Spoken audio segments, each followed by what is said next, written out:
मोदी का ग्राफ कहाँ है, आपका आकलन क्या है? भैया मेरा कोई आकलन नहीं है, मैं इस तरह के वाद विवाद में पढ़ता नहीं हूँ। मैं उन लोगों में से नहीं हूँ जो रोज खड़ा होकर ये बताए कि कौन जीत रहा है कौन हार रहा है।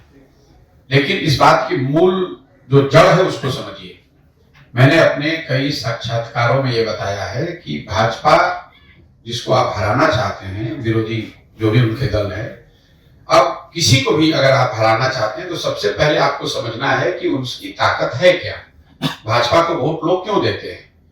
जब तक आप उसकी ताकत को समझकर उससे बेहतर कोई प्रयास नहीं करेंगे तब तक लोग वोट आपको क्यों देगा। तो जो भाजपा को वोट मिलता है वो मोदी के ग्राफ ऊपर नीचे से नहीं मिलता है। भाजपा को वोट मिलने के 4 कारण हैं।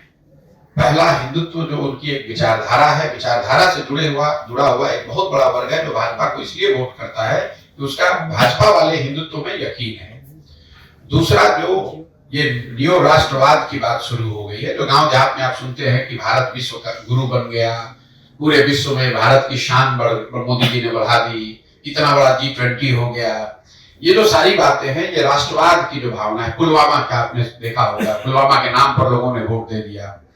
तो दूसरा जो वजह है, बड़ी वजह है कि राष्ट्रवाद की एक भावना को बढ़ाकर उसके आधार पर लोग भाजपा को वोट मिलता है। तीसरा, एक बहुत बड़ी संख्या में लाभार्थी जिनको सरकार की अलग अलग योजनाओं के, चाहे शौचालय का हो, किसान स्वनिधि का हो, घर बनाने का हो, जिसको सीधे सरकार, केंद्र सरकार पैसे भेज रही है। और चौथा, जो बीजेपी का अपना संगठन है, उस संगठन की जो ऑर्गेनाइजेशनल और फाइनेंशियल मसल पावर है। अब आप आरजेडी से अगर चुनाव लड़ रहे हैं तो आप 2-4 करोड़ रुपया पैसा देकर तब आते हैं चुनाव लड़ने, क्योंकि जो पार्टी आपको टिकट देगा वो पैसा लेता है। अगर आप भाजपा से चुनाव लड़ रहे हैं तो भाजपा वो पैसा आपको दे रही है कि भाई आप जाइए और अच्छे से वहां जनसंपर्क कीजिए और चुनाव लड़िए। इन चारों विषयों पर कम से कम 4 में 3 अगर आप बेहतर प्रयास नहीं करेंगे, हिंदुत्व के सामने कोई बेहतर विचारधारा होनी चाहिए, राष्ट्रवाद जो भाजपा का राष्ट्रवाद है उससे बेहतर राष्ट्रवाद आपका दिखना चाहिए, लाभार्थी के लिए, लोगों के लिए जो भाजपा कर रही है उससे बेहतर लाभार्थी का आपका मॉडल होना चाहिए, और जितनी ताकत भाजपा की ऑर्गेनाइजेशन की, संगठन की जमीन पर है उसके मुकाबले का संगठन खड़ा होना चाहिए।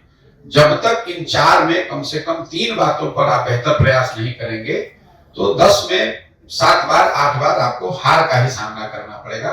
1-2 जगह जहां जीत हासिल हो भी जाती है उसका कोई बहुत असर नहीं है। कई लोगों को लग रहा है भाई कांग्रेस तेलंगाना जीत गई, कर्नाटक जीत गई, ये वोट कांग्रेस को नहीं मिला है, ये वोट वहां की सरकार के खिलाफ है। लोग केसीआर के खिलाफ वोट करना चाहते थे, वहां से दल के तौर पर कांग्रेस ही है तो कांग्रेस को वोट मिल गया। प्रो इनकम्बेंसी का जो वोट होता है, जहां आपकी सरकार है और फिर अगर आपको लोग चुने तो फिर बात है। तो जब तक कांग्रेस के लोग इस तरह का प्रयास नहीं करेंगे तब तक उनको सफलता मिलने वाली नहीं।